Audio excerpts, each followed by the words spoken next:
Welcome to a filmmaker's thoughts on Dr. Martin Luther King Jr. I'm always asked this question about Dr. King. Why would a man of peace be assassinated? I believe after Dr. King's visit to Chicago, it let him see that the integration of lunch counters and buses, that was cool. But Dr. King thought about what it would take to integrate neighborhoods, jobs, and even spread out the wealth. He knew that's where the real battle would take place, thus making him a very dangerous man to many people throughout the United States. To this day, most people only know about his famous I Have a Dream speech, but most people don't know about his ideas and thoughts after that speech. Take a look at this quick clip. After the Selma movement in 1965, we were able to get a voting rights bill.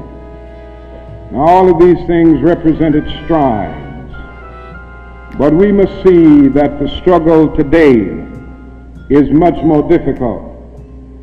It's more difficult today because we are struggling now for genuine equality. It's much easier to integrate a lunch counter than it is to guarantee a livable income and a good solid job. It's much easier to guarantee the right to vote than it is to guarantee the right to live in sanitary, decent housing conditions. It is much easier to integrate a public park than it is to make genuine quality integrated education a reality.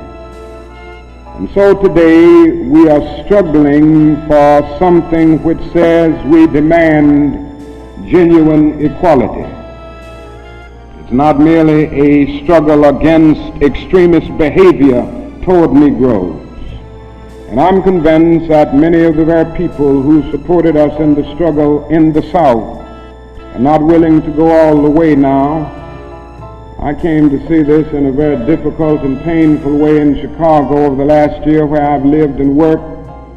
Some of the people who came quickly to march with us in Selma and Birmingham were active around Chicago. And I came to see that so many people who supported morally and even financially what we were doing in Birmingham and Selma were really outraged against the extremist behavior of Bull Connor and Jim Clark toward Negroes rather than believing in genuine equality for Negroes.